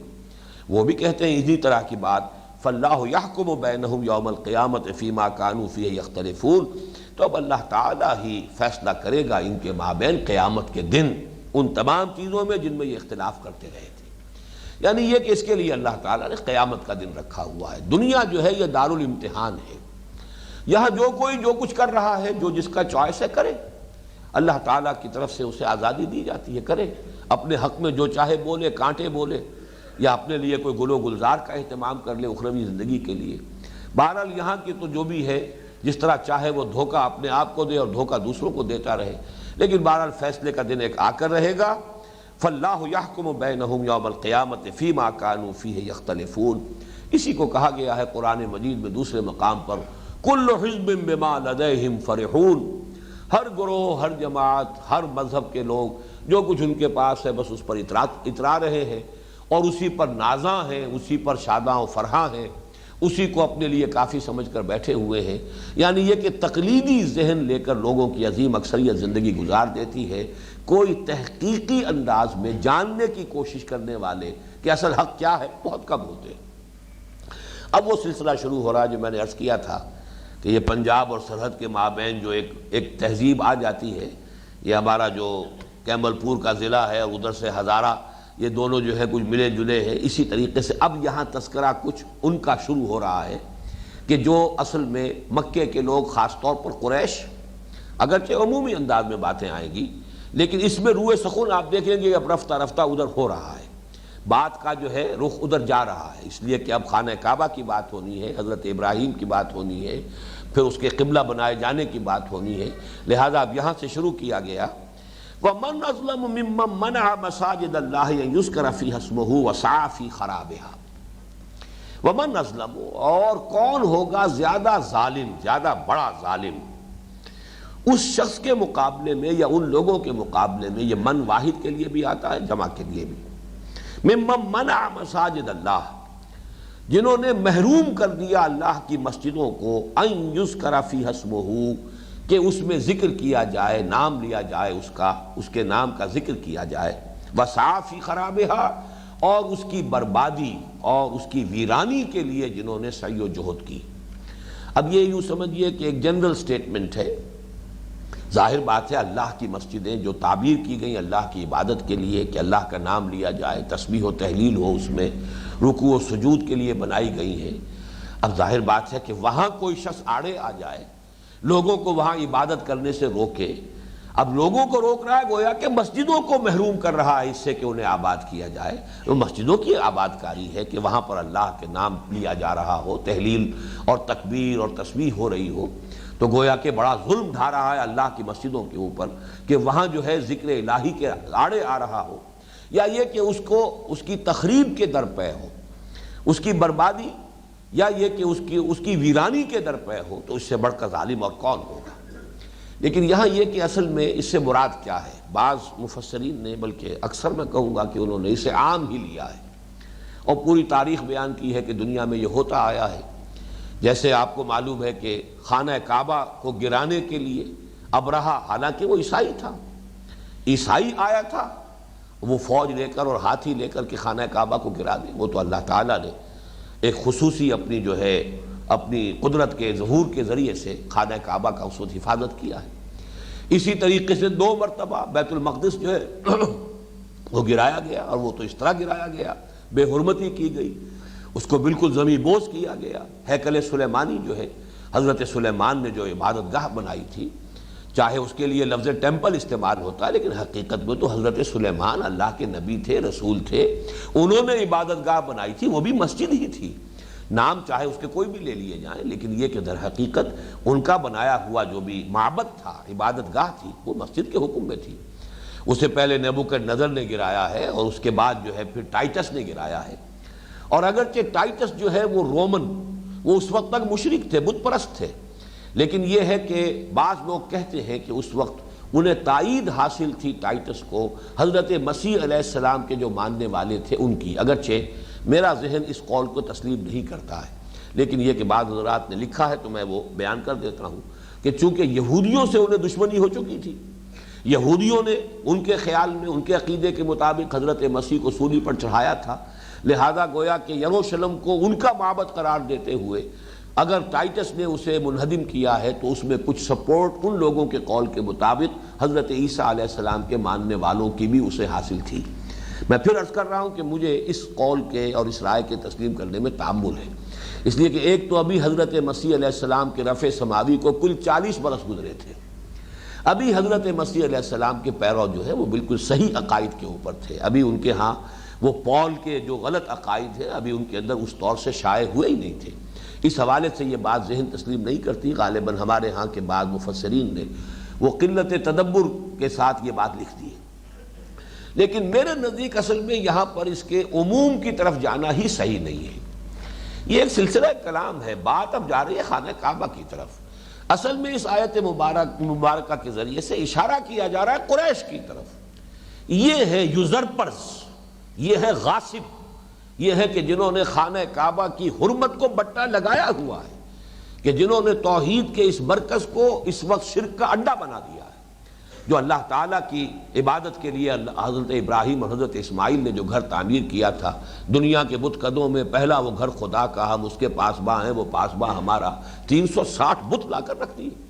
ایک ظلم یہ کیا، یہ ہے تخریب، اصل میں یہ ہے اس کے مقصد کو برباد کر دینا۔ اور دوسرے یہ کہ اب مسلمان کہ جو موحد ہیں، توحید خالص کے ساتھ صرف اللہ کا نام لینا چاہتے ہیں، ان کو وہاں محروم کیا ہے۔ وہ وہاں پر نہ طواف کر سکتے ہیں، نہ نماز پڑھ سکتے ہیں، نہ تسبیح و تحلیل کر سکتے ہیں۔ تو اصل میں اشارہ ہو رہا ادھر، اس لیے کہ ظاہر بات ہے کہ اب مدنی دور میں جہاد کا آغاز ہونا ہے، اور جہاد میں سب سے پہلے جو ہدف سامنے آئے گا وہ لبریشن آف کعبہ ہے، مکے کو لبریٹ کرانا مشرکین کے تسلط سے۔ اور در حقیقت چونکہ مکہ چاہے عرب میں اس وقت تک جزیرہ نما عرب میں کوئی فارمل گورنمنٹ نہیں تھی، کوئی پورے جزیرہ نما کی بنیاد پر کوئی سلطنت اور اس کا کوئی نظام اور کوئی حکومت اور کوئی سٹینڈنگ آرمیز نہیں تھی، لیکن جو بھی کچھ نظام وہاں تھا اس میں حیثیت ام القریٰ، مرکزی بستی، دار الخلافہ کی حیثیت جو ہے وہ در حقیقت مکے کو حاصل تھی۔ اسی لیے سورہ توبہ میں پھر ان قریش کے لیے لفظ آیا قاتلوا ائمۃ الکفر، کفر کی امامت ان کے پاس ہے۔ ائمۃ الکفر یہ قریش ہے، جنگ ان سے کرو، اگر ان سے جنگ نہیں کرو گے تو غلبہ دین کا تو معاملہ جو ہے پھر وہ نامکمل رہ جائے گا۔ چاہے پورے جزیرہ نما عرب پر اللہ کا دین قائم ہو جائے، لیکن مکے پر اگر قریش کا تسلط برقرار رہتا ہے تو دین غالب نہیں ہوا۔ اس لیے کہ ائمۃ الکفر تو وہ ہے، فقاتلوا ائمۃ الکفر۔ اس حوالے سے اصل میں اب یہ ہے اشارہ ادھر کیا جا رہا ہے، اس لیے کہ آگے چل کر اب آپ کو معلوم ہے 19ویں رکوع سے بات آ جائے گی، شروع ہو جائے گی۔ یا ایھا الذین آمنوا استعینوا بالصبر والصلاۃ ان اللہ مع الصابرین ولا تقولوا لمن یقتل فی سبیل اللہ اموات۔ اب آپ قریب پہنچ رہے ہیں اس کے، جب مسلمانوں سے خطاب کیا جائے گا کہ اب تمہیں اس مکے کو ان کفار اور مشرکین کے تسلط سے آزاد کرانا، اس گھر کو شرک کی گندگی اور آلودگی سے پاک کرنا، یہ تمہارے فرائض میں ہے، اس کے لیے تمہیں کمر کسنی ہوگی۔ تو اس کے لیے ان کی غیرت کو ابھارا جا رہا ہے۔ وَمَنْ أَظْلَمُ مِمَّنْ مَنَعَ مَسَاجِدَ اللَّهِ أَنْ يُذْكَرَ فِيهَا اسْمُهُ وَسَعَىٰ فِي خَرَابِهَا۔ ان سے بڑھ کر ظالم اور کون ہوں گے کہ جنہوں نے محروم کیا ہے اللہ کی مسجدوں کو، اگرچہ یہاں جمع کا صیغہ استعمال ہوا ہے لیکن اصل میں پوائنٹڈلی وہ خانہ کعبہ، وہ گھر اللہ کا، اس کی طرف اشارہ ہو رہا ہے کہ جو اس میں اللہ کا نام لینے سے روک رہے ہیں، اللہ کے موحد بندوں کو وہاں تسبیح و تحلیل سے منع کر رہے ہیں، اس کو، اس مسجد کو، بیت اللہ کو محروم کیا ہوا اس سے کہ خدا واحد کی بندگی اور عبادت وہاں کی جائے۔ وَسَعَىٰ فِي خَرَابِهَا۔ اب یہ خراب وہی لفظ ہے جس سے تخریب بنا ہے باب تفعیل میں، خراب اردو میں بھی ہم استعمال کرتے ہیں، خرابہ، خرابہ جو ہے ویران جگہ کو بھی کہتے ہیں۔ اس حوالے سے میں ذرا آج ایک حدیث بھی آپ کو سنانا چاہتا ہوں جس میں یہ لفظ آیا ہے اسی انداز میں، اسی شان کے ساتھ، اور اس حدیث کے راوی حضرت علی ہے رضی اللہ تعالی عنہ، اور امام بیہقی رحمہ اللہ نے اسے اپنی بڑی مشہور کتاب شعب الایمان، ایمان کے شعبے، ایمان کے کون کون سے شعبے ہیں یہ گویا کہ موضوع ہے، وہ احادیث کے جو ایمان کے مختلف شعبوں کو بیان کر رہی ہیں انہیں جمع کیا ہے شعب الایمان میں امام بیہقی نے، اور اس میں یہ حدیث ہے، اور یہ در حقیقت آج کے ہمارے دور پر اس کا انطباق ہوتا ہے 100%۔ حضرت علی فرماتے ہیں کہ حضور نے ارشاد فرمایا یوشک ان یاتی علی الناس زمان، اندیشہ ہے کہ لوگوں پر ایک زمانہ ایسا بھی آ جائے گا، اب ذرا گنتے جائیے، لا یبقى من الاسلام الا اسمہ، اسلام میں سے سوائے اس کے نام کے اور کچھ نہیں بچے گا۔ اسلام کی حقیقت کہیں نظر نہیں آئے گی، پوری دنیا میں کہیں دکھا دیجئے، کوئی 1 انچ زمین دکھا دیجئے، یہاں ہے اسلام، حقیقی اور عملی اسلام۔ لا یبقى من الاسلام الا اسمہ، اسم بچے گا، نام بچ جائے گا اسلام کا، حقیقت نظر نہیں آئے گی۔ ولا یبقى من القرآن الا رسمہ، قرآن میں سے سوائے اس کے رسم الخط کے کچھ نہیں بچے گا۔ یہ حروف ہیں جو لکھے ہوئے ہیں، رسم الخط ہے، اس کے معنی کہاں ہیں، اس کا مفہوم کہاں ہے، اس کا مصداق کہاں ہے؟ وہ جو قرآن مجسم محمد الرسول اللہ صلی اللہ علیہ وسلم تھے، انسانی شخصیتوں میں قرآن کہیں نظر آئے، انسانی معاشرے میں قرآن کہیں نظر آئے، لا یبقى من القرآن الا اسمہ الا رسمہ۔ مساجدہم عامرۃ، ان کی مسجدیں آباد تو بہت ہوگی۔ اب یہ دیکھیے کہ یہاں مسجد کا تذکرہ تھا، ممن منع مساجد اللہ یذکر فیہا اسمہ وسعی فی خرابہا، اس حدیث میں بھی وہی مسجد کا تذکرہ ہو رہا ہے، مساجدہم عامرۃ۔ بڑے خوش ہو گئے ہوں گے آپ کہ اس اتنے گئے گزرے زمانے میں بھی مسجدیں بہت آباد ہوں گی، عامرۃ وہی خراب من الہدی، ہدایت سے خالی ہوں گی، ویران ہوں گی، ہدایت نہیں ہوگی ان میں۔ ان میں جھگڑے ہوں گے، ان میں فتنے ہوں گے، ان میں وہ بحثیں ہو رہی ہوں گی جن کا دین سے کوئی سروکار ہی نہیں، اس میں وہ لوگ بیٹھے ہوئے ہوں گے جنہوں نے دین کو اپنا پیشہ بنایا ہوا ہے، وہ لوگ بیٹھے ہوں گے، ان کی گدیاں ہوں گی۔ وَهِيَ خَرَابٌ مِّنَ الْهُدَىٰ، وہ لفظ خراب جو یہاں آیا ہے، وَمَنْ أَظْلَمُ مِمَّنْ مَنَعَ مَسَاجِدَ اللَّهِ أَن يُذْكَرَ فِيهَا اسْمُهُ وَسَعَىٰ فِي خَرَابِهَا۔ یہ خراب، یہ تخریب، معنوی تخریب ایک ہے کہ کسی کو گرا دینا، مسجد گرا دی، یہ بھی تخریب ہے مسجد کی، لیکن یہ کہ مسجد قائم ہے، اس کا مقصد جو ہے ختم ہو چکا ہے، اس کی اصل جو بنیاد ہے وہ ڈھائی جا چکی ہے، اس کے نظریات جو ہیں وہ کبھی کے وہاں سے نکالے جا چکے ہیں۔ تو مساجدہم عامرۃ، بڑی بڑی شاندار مسجدیں ہوں گی، قالین بچھے ہوں گے، بڑے بڑے قمقمے ہوں گے، بڑے شینڈلیئرز ہوں گے، نہ معلوم کیا کچھ ہوگا، دیکھ کر آدمی دنگ ہو جائے گا۔ وہی خراب من الہدیٰ، ہدایت سے خالی، ویران۔ اور اب سب سے آخری بات، علماءہم شر من تحت عدیم السماء۔ عدیم چھت کو کہتے ہیں، چھلکے کو بھی کہتے ہیں، آسمان کی چھت جس کو آپ سیلنگ کہیں گے، چھت کا ایک حصہ ہوتا ہے روف اور ایک یہ، تو آسمان کی سیلنگ کے نیچے کی بدترین مخلوق علماء ہوں گے۔ علماءہم شر من تحت عدیم السماء، آسمان کی اس چھت کے نیچے جو مخلوق ہوگی ان میں بدترین ہوں گے علماء۔ من عندہم تخرج الفتنۃ وفیہم تعود،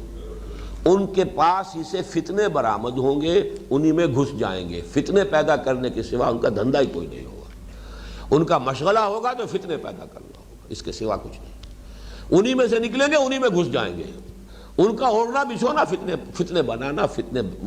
نئے سے نئے فتنے اٹھانا، اس کے سوا ان کا کوئی شان نہیں رہے گا۔ ظاہر بات ہے، اس کو نوٹ کر لیجئے کہ یہ تمام علماء کی بات نہیں ہے، اس لیے کہ ویسی حدیثیں بھی موجود ہیں جس میں فرمایا گیا ہے کہ میری امت میں ایک گروہ، ایک جماعت ضرور حق پر قائم رہے گی، لا یزال طائفۃ قائمین علی الحق، میری امت میں ایک گروہ رہے گا۔ تو گروہ رہیں گے، علماء حق رہیں گے، اس سے دنیا خالی نہیں ہوگی، لیکن حکم الاکثر حکم الکل والی بات ہے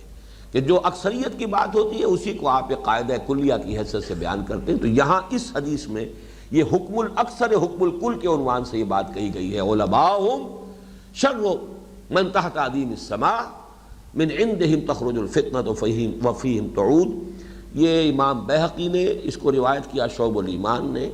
ابن عدی نے بھی روایت کیا ہے، امام حاکم نے بھی روایت کیا ہے، امام دیلمی نے بھی روایت کیا ہے، اور بھی، اگرچہ یہ حدیث جو ہے اس سے اوپر کے درجے کی جو مجموعے ہیں احادیث کے، صحیح بخاری، صحیح مسلم وغیرہ میں نہیں ہے، لیکن یہ کہ متعدد جو ہے دوسرے درجے کی کتابیں جو ہے ان کے اندر یہ حدیث موجود ہے۔ وَمَنْ أَظْلَمُ مِمَّنْ مَنَعَ مَسَاجِدَ اللَّهِ أَن يُذْكَرَ فِيهَا اسْمُهُ وَسَعَىٰ فِي خَرَابِهَا أُولَٰئِكَ مَا كَانَ لَهُمْ أَن يَدْخُلُوهَا إِلَّا خَائِفِينَ، ان لوگوں کا اولئک ما کان لہم، ان کا تو حق ہی نہیں ہے، ان يدخلوها، یہ کہ وہ اس میں داخل بھی ہو سکیں، اس گھر میں، اللہ کے گھروں میں، الا خائفین، مگر خوف زدہ ہو کر، یعنی یہ کہ ایسے لوگوں کو دندناتے ہوئے اللہ کے ان مسجدوں کے اندر گھومنا پھرنا یہ ان کا حق نہیں ہے۔ ان کو تو زیادہ زیادہ یہ کہ رعایت دی جا سکتی ہے، وہاں تو اصل جو ہے اس کے متولی ہونے چاہیے اللہ کے نیک بندے، توحید پر کاربند، توحید کے قائل، وہ متولی ہو، ان کے ہاتھ میں اس کا انتظام ہو۔ ان کو بھی چھوٹ دے دی جائے، جائیں چلے جائیں، کبھی اللہ کا نام جھوٹ موٹ کا لینا چاہیں تو لے لیں، لیکن یہ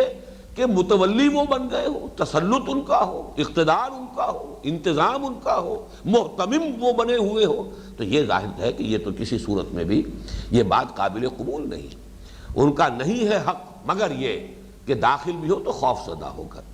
اگرچہ یہاں بھی بعض حضرات نے اس کا عموم سے ترجمہ لینے کی اور مفہوم لینے کی کوشش کی ہے کہ مسجدوں میں داخل ہونا چاہیے تقویٰ کے ساتھ، خشیت کے ساتھ، انابت اللہ کے ساتھ، تضرع کے ساتھ، اور دل جو ہے وہ جھکا ہوا، یہ اصل میں اپنی جگہ پر ہے، یہ مضامین حق ہے۔ اللہ کے گھر میں داخل ہو تو اللہ کی عظمت کا احساس ہونا چاہیے، اللہ کے گھر میں داخل ہو تو ہمیں یہ تلقین کیا حضور نے کہ مسجد کے ساتھ بھی ایک سیلیوٹیشن ہے، اس کا ایک تحیہ ہے، اس کے ساتھ یہ ہے کہ جاتے ہی 2 رکعت پڑھ کے بیٹھو، ایسے ہی نہ بیٹھ جاؤ مسجد میں گئے اور جا کے سیدھے براجمان ہو گئے، یہ نہیں ہے، الا یہ کہ مسئلہ وہاں اٹھ کھڑا ہوگا کہ کوئی وقت ایسا ہے کہ جس میں سجدہ جو ہے وہ کرنے کی اجازت نہیں ہے، وہ پھر فقہی مسائل ہو جائیں گے، لیکن عام حالات میں آدمی جائے تو یا جاتے ہی یا تو یہ کہ جماعت کھڑی ہے تو جماعت میں شریک ہو گئے، ورنہ یہ کہ اگر کچھ وقت رہتا ہے تو پھر یہ کہ بیٹھیے نا کم سے کم، اس لیے کہ حضور کے الفاظ یہ کہ مت بیٹھو جب تک کہ 2 رکعت نماز ادا نہ کر لو۔ یہ بھی تعظیم ہے مسجد کی، تحیت المسجد یہ کہلاتی ہے۔ یہ گویا کہ اس کے ساتھ آپ کی گریٹنگ ہے، سیلیوٹیشن ہے مسجد کے لیے، آپ ایک سلام، ایک گریٹنگ کر رہے ہیں۔ تو مسجد کی تعظیم اور مسجد کا احترام، اس کا ادب، یہ اپنی جگہ پر ہے، لیکن یہاں اصل میں وہ چیزیں مراد نہیں ہیں۔ پورے سیاق کلام کو سمجھیے کہ اب بنی اسرائیل سے معاملہ بنی اسماعیل کی طرف روئے سخن اب ادھر مڑنے والا ہے، اور چونکہ تحویل قبلہ کی بحث آنے والی ہے لہذا یہاں اب اشارہ ادھر کیا جا رہا ہے کہ وہ دیکھو یہ سب نازل ہو رہے ہیں، مدینہ منورہ میں یہ آیات نازل ہو رہی ہیں، کوئی 350 میل کے فاصلے پر وہ مکہ مکرمہ ہے جہاں سے یہ مسلمان ہجرت کر کے آئے ہوئے مہاجرین۔ لیکن یہ کہ اب ادھر یعنی یہ نہ سمجھو کہ بس چھوڑ آئے ہو تو اب اس کو چھوڑو، اس کا ذکر بھول جاؤ، بلکہ یہ کہ در حقیقت اسے لبریٹ کرانا ہے تمہیں، اور وہ لوگ جو اس کے متولی بنے بیٹھے ہوئے ہیں مشرکین، اور یہ تو ان کو حق نہیں پہنچتا ہے، حق بحقدار رسید، یہ تو در حقیقت اللہ تعالیٰ پر توحید کے ساتھ ایمان رکھنے والوں کا حق ہے کہ اس کا اہتمام کرے۔ اولئک ما کان لہم ان یدخلوها الا خائفین، یہ ایسا ہی ہے جیسے کہ حضور صلی اللہ علیہ وسلم نے اگرچہ سن 8 میں مکہ فتح کر لیا، لیکن سن 8 میں بھی رمضان میں مکہ فتح ہوا، سن 8 ہجری میں، لیکن سن 8 میں رمضان کے بعد آپ کو معلوم ہے 2 مہینے کے بعد ہی تو پھر حج کا موسم آ گیا، لیکن آپ نے مشرکین کو بھی حج کرنے دیا، بلکہ اس سال حکمت آپ نے یہ برتی کہ انتظام بھی مشرکین کے ہاتھ میں رہنے دیا، بہت ہی گریجولی آپ نے اس کو چینج کیا ہے۔ اگلے سال سن 9 میں انتظام اپنے ہاتھ میں لے لیا، حضرت ابو بکر رضی اللہ تعالی عنہ کو مدینے سے امیر الحجاج بنا کر آپ نے بھیجا، قافلہ جو ہے مدینے سے آپ خود تشریف نہیں لائے، لیکن یہ کہ اس سال بھی مشرکین کو بھی اجازت دے دی گئی تھی مسلمانوں کے زیر اہتمام کہ تم بھی حج کر سکتے ہو، لیکن اس سال پھر وہ اعلان کر دیا گیا آج کے بعد اب تمہارا یہاں پہ حق نہیں ہے۔ تو گویا کہ وہ جو سن 9 ہجری کا حج جو ہے اس میں ظاہر بات ہے مشرکین نے حج کس طرح کیا ہوگا، دبے ہوئے، غلبہ مسلمانوں کا ہے، انتظام سارا مسلمانوں کے ہاتھ میں ہے، تو جس طریقے سے دبے ہوئے، خوف زدہ، نیچے ہو کر انہوں نے وہ حج ادا کیا، تو یہاں پر بھی وہ انداز بیان کیا جا رہا ہے کہ اولئک ما کان لہم ان یدخلوها الا خائفین، اول تو ان کا حق ہی نہیں ہے، اگر یہ توحید پر ایمان نہیں رکھتے تو ان کا حق ہی نہیں ہے کہ اللہ کے مسجدوں میں داخل ہو تو خوف زدہ ہو کر ہوں، چھوٹے بن کر ہوں، سر اٹھا کر نہیں سر جھکا کر داخل ہوں، اور یہ کہ ان کی کیفیت وہی انداز کہ جو یوتوا الجزیۃ حتی یوتوا الجزیۃ عن ید وہم صاغرون، اپنے ہاتھ سے جزیہ پیش کریں چھوٹے بن کر رہیں، در حقیقت اسی طرح کی کیفیت ان الفاظ میں ہے۔ اولئک ما کان لہم ان یدخلوها الا خائفین لہم فی الدنیا خزی ولہم فی الآخرۃ عذاب عظیم، ان کے لیے دنیا میں بھی رسوائی ہے اور وہ رسوائی اب ہونے والی ہے۔ یہ گویا کہ پیشن گوئی ہے، جب یہ صورت نازل ہو رہی ہے ابھی کوئی رسوائی نہیں تھی، ابھی تو قریش کا ڈنکا بج رہا تھا مکے میں، ابھی تو انہی کا تسلط تھا، ابھی تو مسلمان اگر وہ رہ بھی گئے تھے کوئی بیچارے غریب یا کمزور یا ضعیف یا خواتین یا بوڑھے تو انہیں ستا رہے تھے، انہیں مار رہے تھے، لہذا ابھی تو ان کا ڈنکا بج رہا ہے، لیکن فرمایا نہیں، یہ خزیون،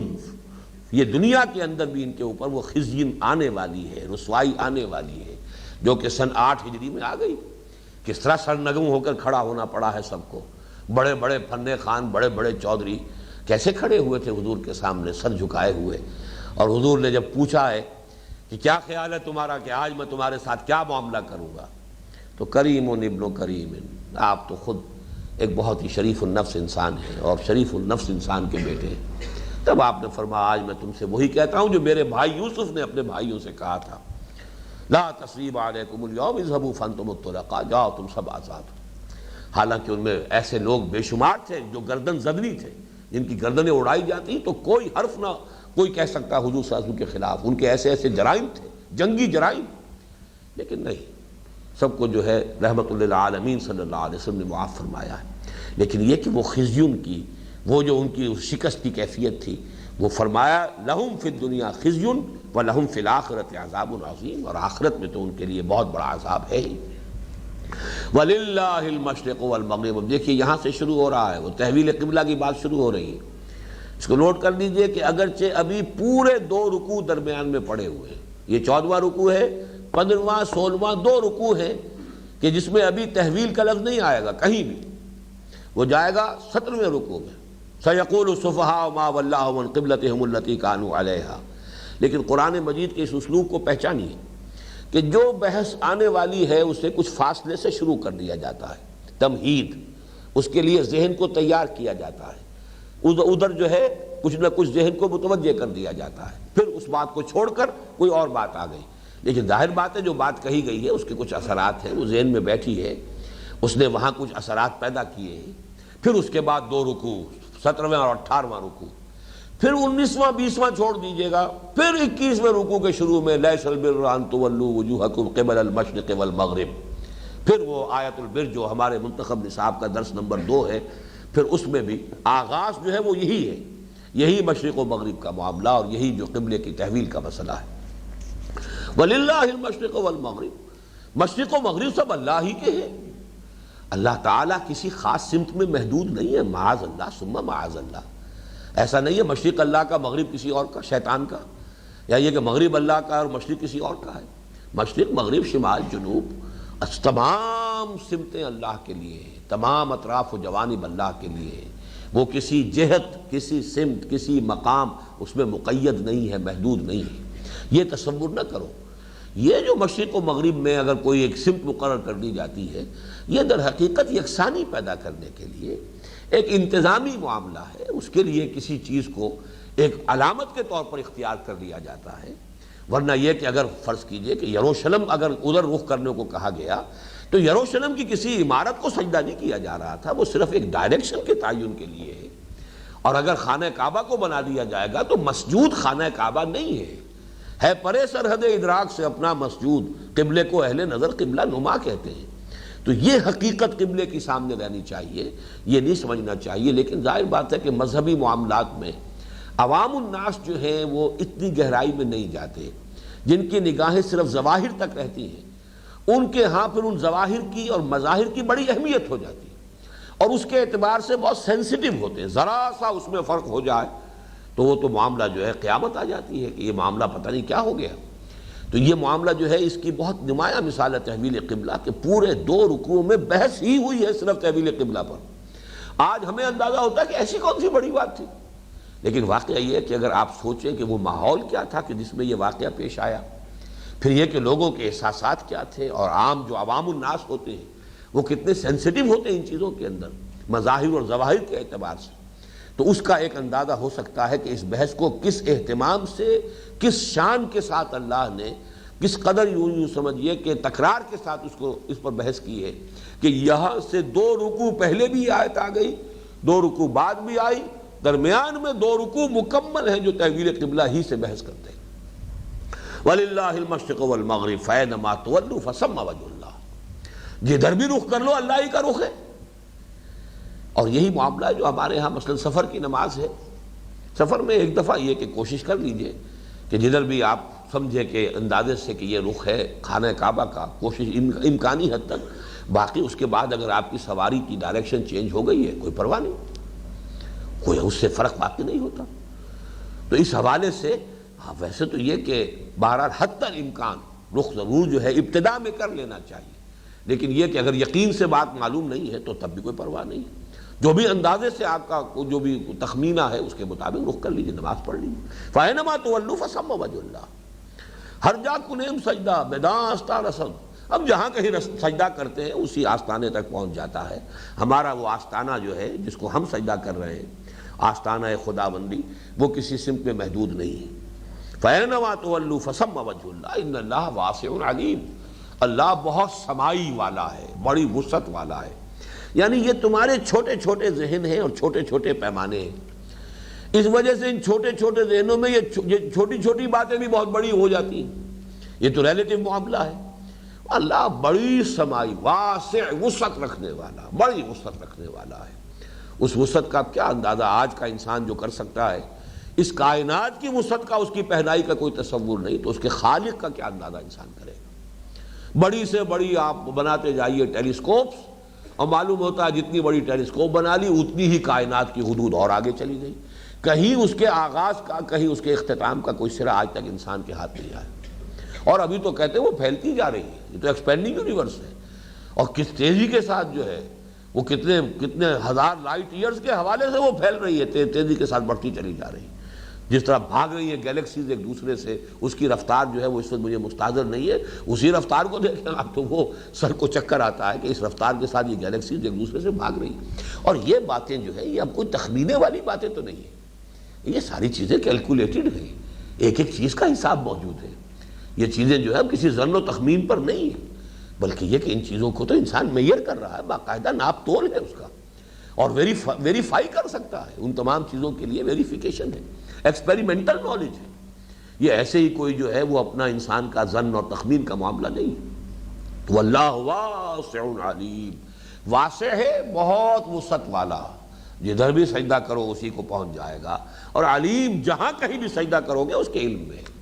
لہذا یہ کہ ان معاملات کو اتنے براڈ پرسپیکٹو میں اگر رکھو گے تو پھر ان چیزوں کی وہ اہمیت جو ہے وہ اپنی جگہ پر آ جائے گی کہ اس کے بارے میں وہ سینسٹیوٹی ختم ہو جائے گی، وہ حساسیت ختم ہو جائے گی۔ اگرچہ جو طے کر دیا اللہ نے، اس کے رسول نے، اس کی پابندی کرنی ہے، لیکن یہ اصل میں پابندی اللہ اور اس کے رسول کے حکم کی ہے، اس شے کی نہیں ہے، بلکہ در حقیقت اللہ کا حکم، اللہ کے رسول کا حکم، وہ ہے اصل شے جس کی حکمت، جس کی کہ اہمیت ہے۔ وَقَالُوا اتَّخَذَ اللَّهُ وَلَدًا، اب یہ بھی دیکھیے، اگرچہ یہاں بھی عام آپ کریں گے تو یہ سب نے کیا ہے، اور انہوں نے کہا کہ اللہ نے اپنے لیے اولاد اختیار کی ہے، تو اولاد کی اختیار کرنے میں نصارہ نے بھی کہہ دیا کہ حضرت مسیح کو اللہ نے اپنا بیٹا بنایا ہے۔ یہود کے ہاں بھی ایک جماعت رہی ہے، اگرچہ یہود کا یہ کبھی بھی ایسا متفق علیہ عقیدہ نہیں رہا ہے جیسا کہ عیسائیوں کا بن گیا معاذ اللہ، یہ تو انتہا کو نکل گئے، لیکن یہ کہ وہاں بھی کبھی ایک عقیدہ کسی گروہ کا، کسی جماعت کا رہا ہے حضرت عزیر کے بارے میں علیہ الصلاۃ والسلام، قالت الیہود عزیر ابن اللہ وقالت النصارى المسیح ابن اللہ، لیکن یہ کہ یہاں بھی اصل اشارہ جو ہو رہا ہے در حقیقت وہ ہو رہا ہے اہل مکہ کی طرف۔ ان کا مین عقیدہ یہی تھا کہ وہ ان اپنی معبودوں کو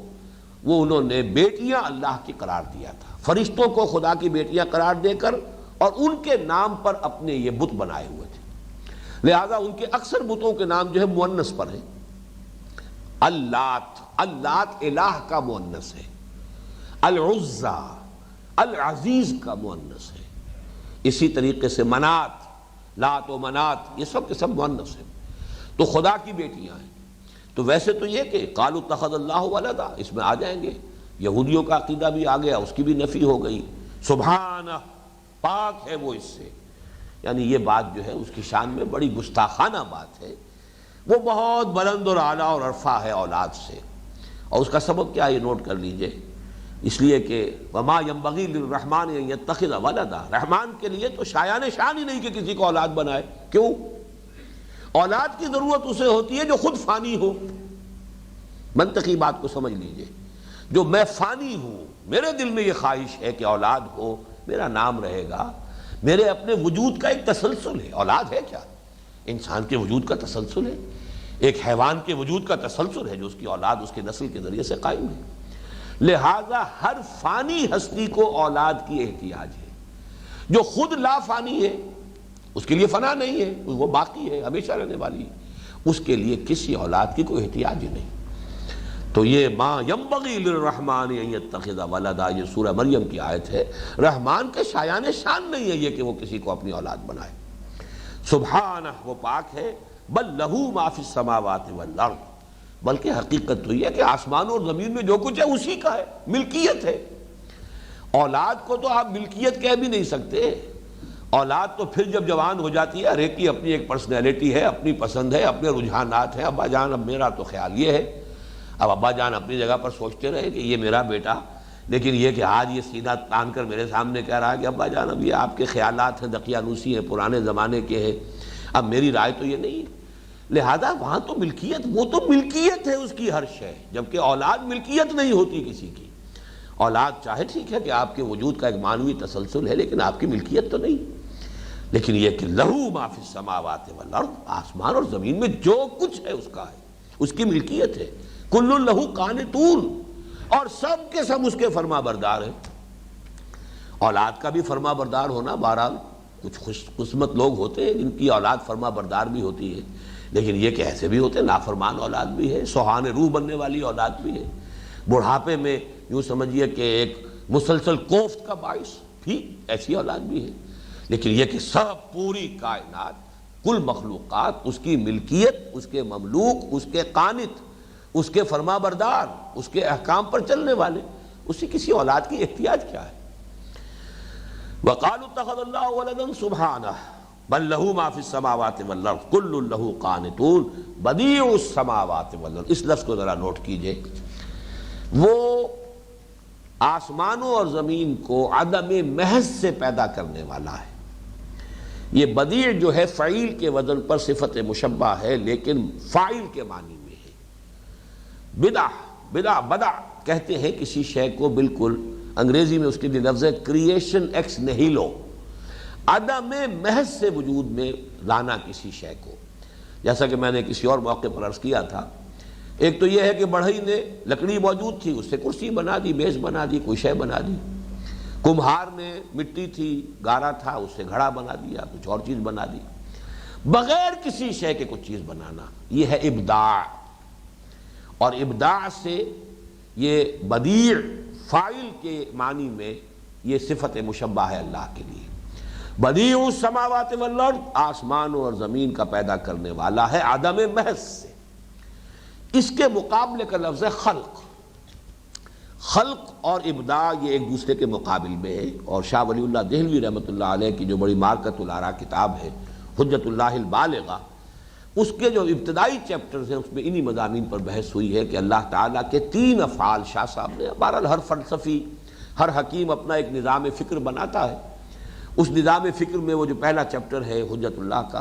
ان کے اپنے نظریات کے اعتبار سے اہمیت کا حامل ہے۔ 3 افعال انہوں نے اللہ کے بنیادی قرار دیے۔ ایک ہے ابداع، وہی عدم محض سے کسی شے کو پیدا کرنا۔ دوسرا ہے خلق، خلق ہے کسی شے سے دوسری شے کو بنانا۔ مٹی سے انسان بنایا، خلق الانسان من صلصال کالفخار، انسان کو بنایا ہے لیکن مٹی سے بنایا ہے۔ وہ مٹی کے جو وہ گارا، اور پھر ہم مسنون مختلف الفاظ آئے ہیں، وَخَلَقَ الْجَانَّ مِن مَارِجٍ مِّن نَار، جنات کو بنایا ہے آگ کی لپٹ سے۔ یہ جو لو ہوتی ہے، اوپر جو شعلے کے اوپر جو ایک تو اس کا لیومینس حصہ ہے جو نظر آتا، اور ایک ایسا حصہ ہوتا ہے انویزیبل، نظر نہیں آتا، وہ ہے جس سے کہ در حقیقت جنات کی جو ہے وہ تخلیق ہوئی ہے۔ یا اگرچہ قرآن میں نہیں ہے، حدیث میں ہے مسلم شریف میں کہ ملائکہ کو اللہ نے بنایا ہے من النور، نور سے بنایا۔ تو کسی شے سے کسی شے کو بنانا یہ خلق ہے، بغیر کسی شے کے وہ ابداع ہے۔ پھر اس خلق اور ابداع کے بعد تدبیر ہے، یدبر الامر من السماء الى الارض ثم يعرج الیہ فی یوم کان مقدارہ الف سنۃ مما تعدون۔ اب وہ تدبیر ہے، اس تخلیق اور ابداع کے ذریعے سے جو چیزیں آئی ہیں اب ان میں الٹ پھیر ہو رہا ہے۔ تلک الایام نداولھا بین الناس، اسی میں جو ہے آگے پیچھے، کسی کو آگے کسی کو پیچھے، وہ تدبیر ہے اللہ کی، وہ تدبیر۔ اور اس میں قرآن مجید کے 2 مقامات سے معلوم ہوتا ہے کہ 1000 برس جو ہے ہمارے انسانی تقویم کے، اس کی تدبیر اللہ کے ہاں طے پا جاتی ہے۔ کوئی اس کی ایک پلاننگ جو ہے،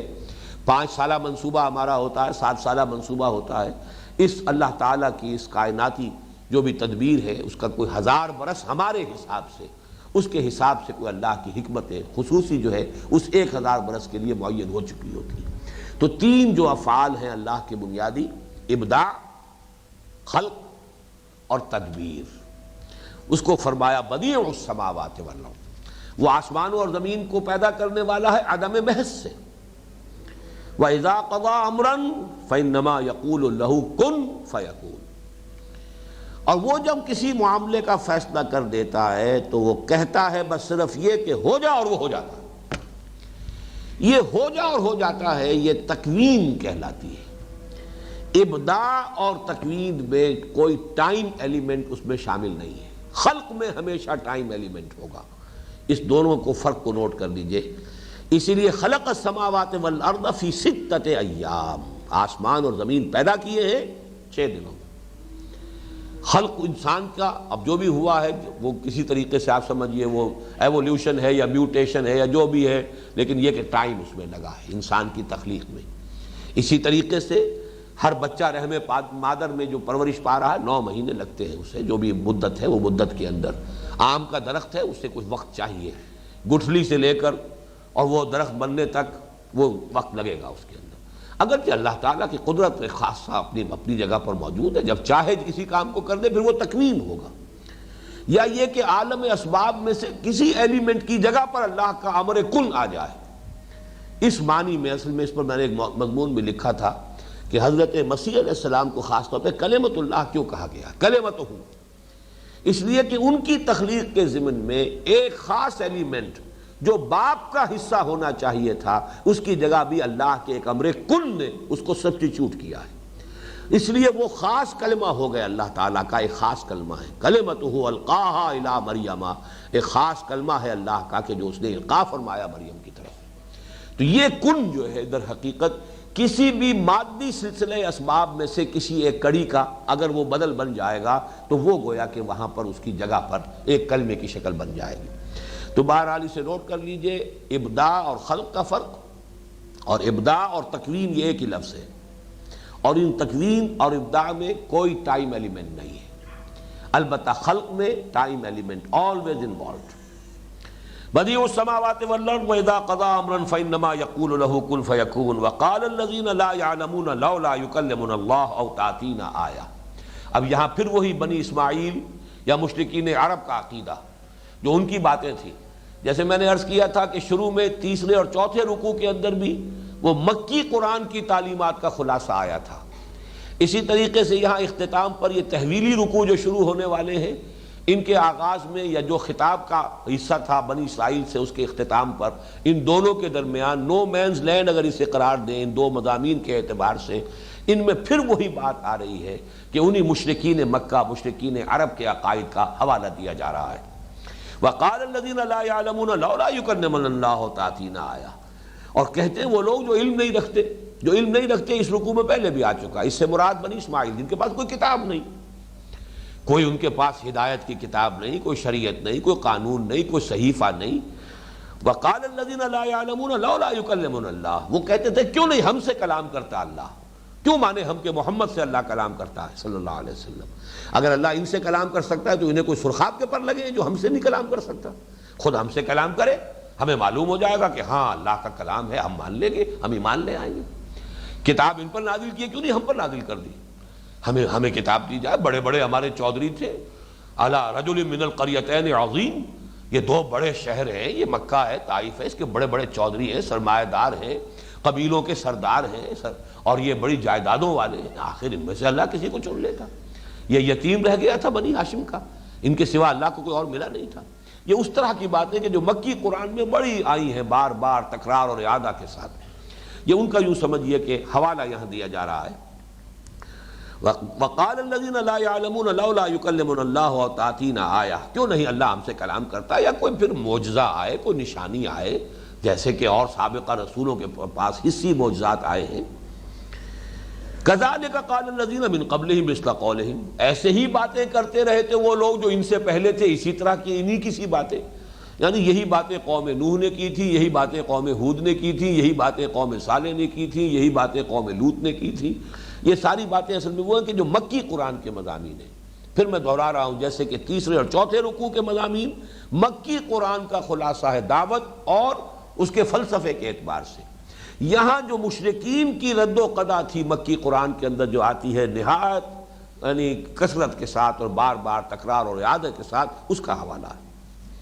تشابہت قلوبہم قد بینا الآیات لقوم یوقنون، ان کے دل آپس میں ایک دوسرے سے مشابہ ہو گئے ہیں، ان کے وہی احساسات ہیں، وہی اصل میں امراض ہیں ان کے دلوں کے اندر، وہی تکبر ہے، وہی حسد ہے، وہی جو ہے ہٹ درمی ہے۔ تشابہت قلوبہم، ان کے دل آپس میں مشابہ ہو گئے ہیں۔ قد بینا الآیات لقوم یوقنون، باقی ہم نے تو اپنی آیات کو پوری طرح واضح کر دیا ہے ان لوگوں کے لیے جو یقین کرنا چاہیں۔ یوقنون اگرچہ بظاہر ترجمہ ہوگا جو یقین کرتے ہوں، لیکن عربی زبان میں کبھی کبھی فعل آتا ہے ارادہ فعل کے معنی میں. یعلمون یعنی وہ لوگ جو علم حاصل کرنا چاہیں، علم کے خواہاں ہوں، علم کے خواہش مند ہوں، جو یقین کرنا چاہیں، جو چاہتے ہو حقیقت کو معلوم کرنا، ان کے لیے تو ہم نے اپنی آیات کو واضح کر دیا ہے.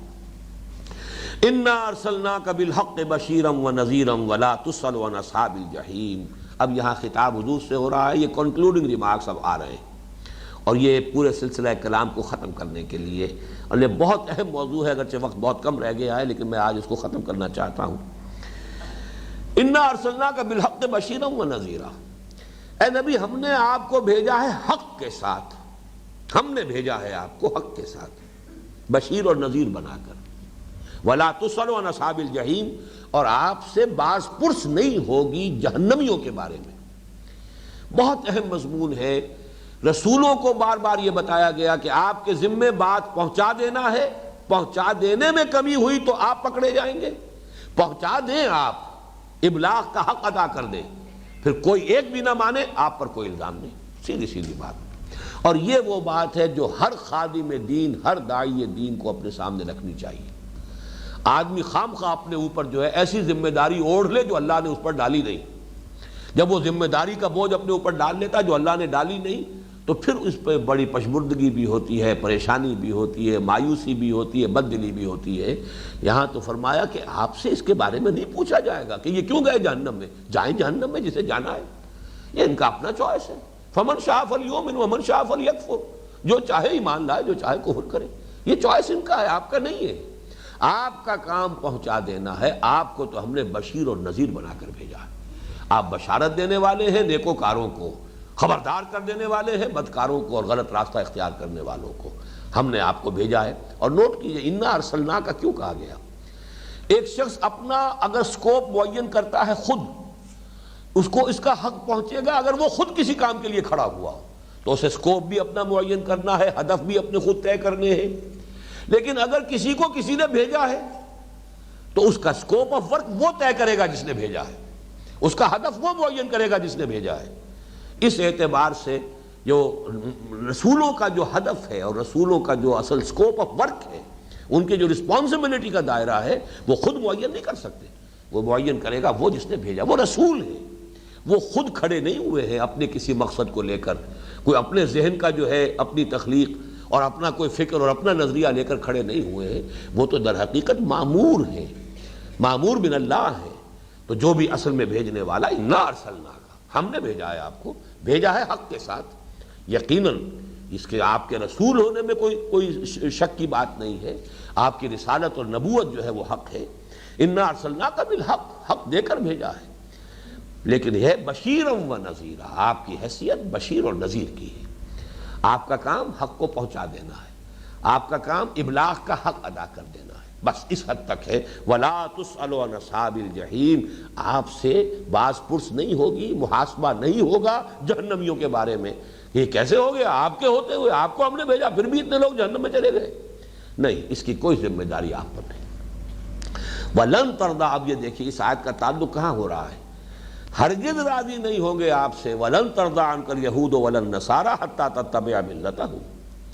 ہرگز راضی نہیں ہوں گے آپ سے نہ یہ یہودی اور نہ نصرانی، یہاں تک کہ آپ خود ان کی ملت کی پیروی کریں. اس کا سابق آیت سے تعلق کیا ہے؟ اگر کوئی شخص، یہ حضور صلی اللہ علیہ وسلم کو ذرا اس ذہن سے نکال دیجئے، یا یوں کہیے کہ بالفرض محال، اگر کہیں یہ خیال کبھی آنے کا امکان ہو، لیکن بہتر یہ کہ حضور کے معاملے کو علیحدہ رکھ دیجئے. کوئی اور داعی حق ہے، کوئی اور خادم ہے دین کا، وہ اگر سمجھ لیتا میری ذمہ داری ہے، ضرور انہیں حق پر لے کے آنا میری ذمہ داری ہے، اگر یہ سمجھے گا تو پھر کیا ہوگا کہ اگر یہ پورا حق نہیں مان رہے تو چلو 70% مان لیں، کوئی لے دے کر معاملہ کر لو، کچھ گیو اینڈ ٹیک ہو جائے، کچھ کمپرومائز ہو جائے، کہیں تو ہو کوئی معاملہ. یہ لوگ جو ہیں آخر اڑے ہوئے ہیں. اسی طریقے سے معاملہ ہوتا ہے جب کوئی آدمی یہ سمجھ لے دین کو غالب کر کے چھوڑنا ہے میں نے اور میری یہ ذمہ داری ہے، تو اب سیدھے ہاتھوں نہیں ہوتا تو کہیں ٹیڑھی انگلیوں سے کرے، اگر صحیح راستے سے نہیں ہوتا تو غلط راستہ اختیار کرے. یہ سارے فتنے اس لیے پیدا ہوتے ہیں کہ ایک ذمہ داری اپنے اوپر وہ اوڑھ لی گئی ہے کہ جو اللہ نے آپ پر ڈالی نہیں. آپ کا کام ہے صحیح راستے سے صحیح بات بیان کیجئے، صحیح بات پہنچائیے. اگر ریسپانس مل رہی ہے انہیں جمع کیجئے، منظم کیجئے. جتنی قوت حاصل ہوئی ہے اتنا ہی کوئی اقدام جو ہے اس کے پروپورشنیٹ آگے بڑھیے، اگلا قدم اٹھائیے. نہیں ہو رہی ہے تو آپ پر الزام نہیں ہے. خام خواہ دائیں بائیں رائٹ لیفٹ ادھر سے ادھر سے، جیسے کہ وہ ہاکی کھیلنے والا جو ہے وہ ادھر سے ادھر سے کر کے اور وہ اپنی گیند کو لے کر بہرحال ہر صورت میں کسی نہ کسی طرح بائی ہک اور بائی کروک ضرور جانا ہے. یا یہ کہ اگر پورا حق نہیں مان رہے، اگر یہ تسلیم کر رہے تو کچھ لے دے کر کچھ کم پر کوئی مصالحت کر کے کچھ کمپرومائز کرنا ہے. یہ دونوں چیزیں پیدا ہوتی ہیں اس غلطی سے کہ انسان اپنی ذمہ داری وہ سمجھ لے جو اللہ نے اس پر ڈالی نہیں. اِنَّا أَرْسَلْنَاكَ بِالْحَقِّ بَشِيرًا وَنَذِيرًا وَلَا تُصَلُّ عَلَىٰ أَصْحَابِ الْجَحِيمِ وَلَن تَرْضَىٰ عَنكَ الْيَهُودُ وَلَا النَّصَارَىٰ حَتَّىٰ تَتَّبِعَ مِلَّتَهُمْ. یہ راضی ہونے والے نہیں ہیں. یہ تو ظاہر بات ہے ان کی مسندیں ہیں، ان کے چودراہٹیں ہیں، صدیوں کے ان کے جو ہے بنے ہوئے ان کا ایگزام ہے. اب یہ کیسے تسلیم کر لیں گے، کیسے مان لیں گے؟ آپ یہ اپنے دل سے یہ امید نکال دیجئے.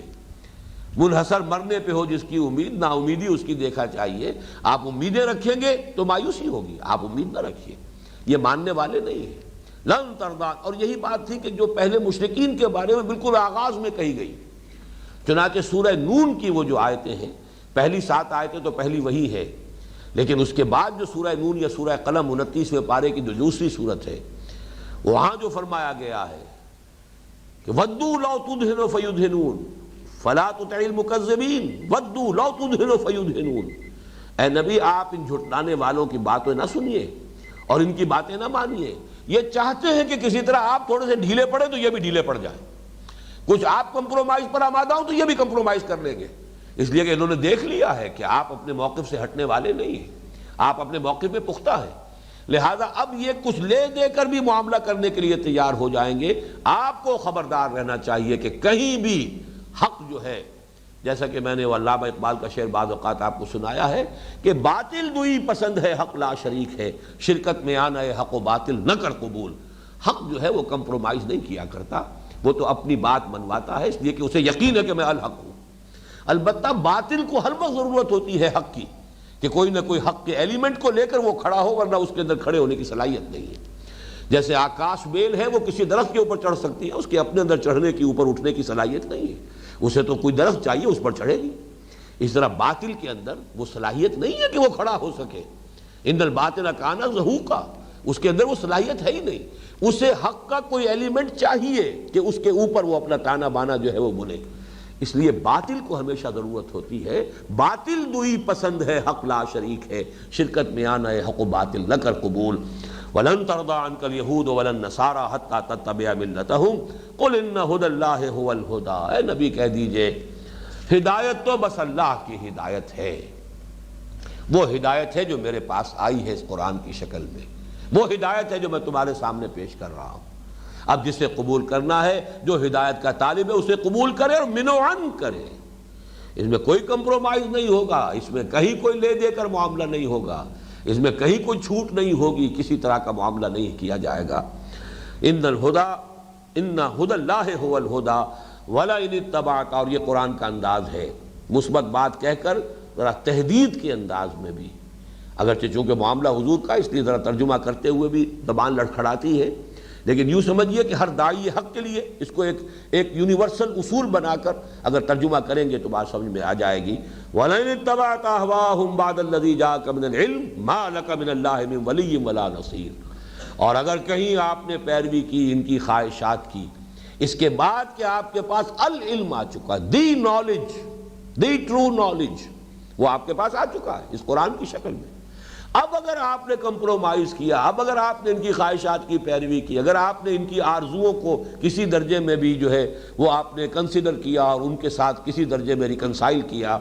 ما لک من اللہ من ولی ولا نصیر، کوئی نہیں ہوگا آپ کو اللہ کی پکڑ سے بچانے والا، نہ کوئی حمایتی ہوگا نہ کوئی مددگار ہوگا. اس سے کہیں زیادہ سخت الفاظ مکی قرآن میں آ چکے ہیں، جیسے سورہ بنی اسرائیل میں جو آیا ہے کہ اے نبی یہ لوگ تلے ہوئے ہیں. وَإِن كَادُوا لَيَفْتِنُونَكَ عَنِ الَّذِي أَوْحَيْنَا إِلَيْكَ لِتَفْتَرِيَ عَلَيْنَا غَيْرَهُ وَإِذًا لَّاتَّخَذُوكَ خَلِيلًا وَلَوْلَا أَن ثَبَّتْنَاكَ لَقَدْ كِدتَّ تَرْكَنُ إِلَيْهِمْ شَيْئًا قَلِيلًا إِذًا لَّأَذَقْنَاكَ ضِعْفَ الْحَيَاةِ وَضِعْفَ الْمَمَاتِ ثُمَّ لَا تَجِدُ لَكَ عَلَيْنَا نَصِيرًا. یہ لوگ تلے ہوئے ہیں نبی کہ آپ کو بچلا دیں اس قرآن سے جو ہم نے آپ پر نازل کیا ہے، تاکہ کوئی چیزیں آپ اپنی طرف سے گھڑ کر بھی ہماری طرف منسوب کر دیں، اور اگر ہم نے ہی، اور پھر اگر آپ ایسا کریں وہ آپ کو دوست بنا لیں گے، جنگ ختم، لڑائی ختم۔ اور اگر اے نبی ہم نے ہی آپ کے پائے مبارک جو ہیں ان کو جمائے نہ رکھا ہوتا تو عین ممکن تھا کہ بربنائے طب بشری آپ ان کی طرف کچھ رجحان پیدا ہو جاتا، اور اگر ایسا ہو گیا ہوتا تو پھر آپ کو جو سزا ملتی اس دنیا میں بھی دگنی اور آخرت میں بھی دگنی، اور پھر آپ اپنے لیے کوئی مددگار نہ پاتے۔ تو یہ وہی کمپرومائز کا معاملہ، کیونکہ مکی دور کا یہ کمپرومائز تھا مشرکین کے ساتھ، وَدُّوا لَوْ تُدْهِنُوا فَيُدْهِنُونَ۔ مدنی دور میں یہ کمپرومائز اگر تھا تو اہل کتاب کے ساتھ تھا، اگر کوئی امکان تھا اس کا، لہذا بالکل آغاز ہی میں اس پر بھی حضور صلی اللہ علیہ وسلم کو متنبہ فرما دیا گیا۔ ایک آیت اس سلسلے کی رہ گئی ہے، اب یہ کہ انشاءاللہ اس کو اگلے سلسلے کے ساتھ جوڑیں گے۔ بارک اللہ لی ولکم فی القرآن العظیم ونفعنی وإیاکم بالآیات والذکر الحکیم۔